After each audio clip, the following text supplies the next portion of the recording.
Welcome to Timeless Tarot with Nina. Please bear with me as I navigate through adjustments in presenting information in my videos. I'm trying new ways of doing things and the videos may be longer or shorter. I'm working towards something more captivating. My goal is to teach tarot in an easy to understand way. I focus on one card per video doing 2 parts. I merge qualities of the characters of the tarot with storytelling in order to give you a better understanding of each card, who they are, and what they represent. This week we'll be looking at the Chariot, the 7th trump card of the major arcana. On this card we see someone sitting in a chariot being pulled by 2 sphinxes or 2 horses.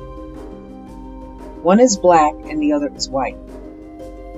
This is an example of opposing forces which can represent one's own aspects of feminine and masculine energy or the influence of good and evil. The astrological association of the Chariot in the zodiac is Cancer. The Chariot represents bravery, emotion, enthusiasm, and will. The charioteer is someone who is self-assured, self-aware, intuitive, and knows what they need to do in order to get to their final destination. Obstacles do not interfere with their path to victory, as they are headstrong and extremely resilient. To better explain this, I'll be telling a story about victory being possible through strong will. In 1867, an engineer named John Roebling came up with the idea of building a grand bridge connecting the island of Manhattan to Brooklyn. When he talked to other engineers about this, they made fun of Roebling and tried to convince him not to do such ridiculous work. Everyone said that it was impossible to build this bridge. John Roebling did not agree with this. He knew within his heart that he could build this bridge. He was able to get his son Washington Roebling ready to build the bridge with him. Both father and son, one by one, prepared hundreds of maps of this bridge and proceeded to find the solution to every disruption in this work. With extraordinary enthusiasm and dedication, Roebling's son Washington got involved in this challenging and almost impossible task. In spite of that, the work was going well. In July of 1869, John Roebling died from contracting tetanus in a tragic accident at the construction site. Washington Roebling, who was 32 years old at the time, continued his father's work. People didn't understand and kept talking about it. No one had a kind word, nor did they praise Washington's courage. Other engineers said that the work should be stopped, but Washington pressed on, wanting to finish his father's work. In 1817, a fire broke out in one of the caissons. As Roebling directed efforts to extinguish the flames, working in compressed air in these caissons under the river caused him to get decompression sickness, also known as the bends, shattering his health, making him crippled, unable to speak, and rendering him unable to visit the site. And even after all this, he continued to oversee this project. Besides the bends, he may have had additional afflictions, possible neurasthenia, side effects of treatments, and secondary drug addiction. Washington was not discouraged after all this.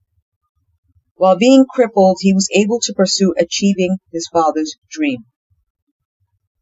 His body was useless.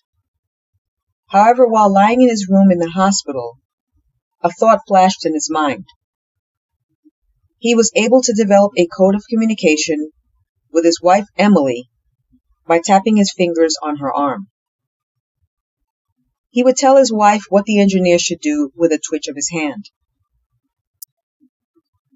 This collaboration with Emily enabled Washington to continue his work.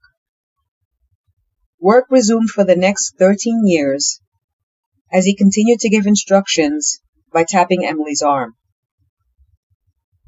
Over time, Emily took on a lot of the responsibility at the site, was able to teach herself bridge construction, eventually performing as head engineer. She took over most of the chief engineer's duties in executing the day-to-day supervision and project management. Every day she went to the site to convey Washington's instructions to the workers and to answer questions. She kept records, answered the mail, and represented her husband at social functions. On May 24, 1883, the Brooklyn Bridge opened. Today, this magnificent bridge enchants the viewer with its grandeur and workmanship. Washington shows us that through perseverance, in spite of his father's death and his own debilitating illness, through his own willpower, and with the role and partnership of his devoted wife Emily, he achieved what no one thought he could. This is a story of love, dedication, and the will to overcome the most insurmountable of obstacles. This true story shows us how the impossible can be made possible.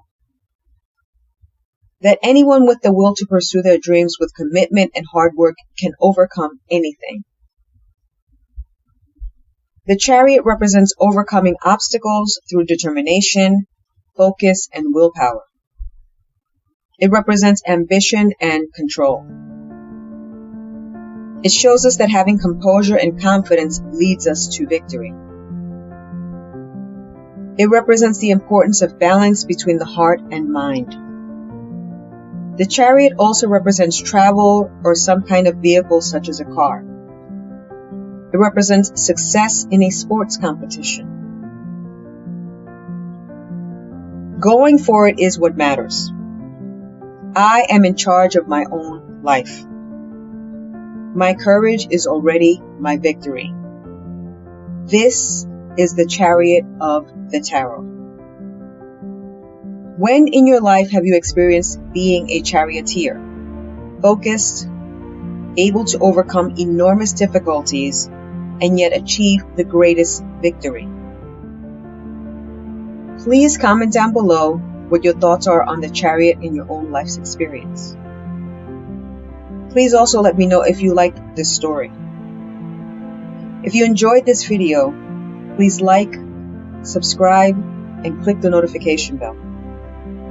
If you're interested in a personal reading, you can book one through TimelessTarotWithNina.com. I'll leave a link for that down below.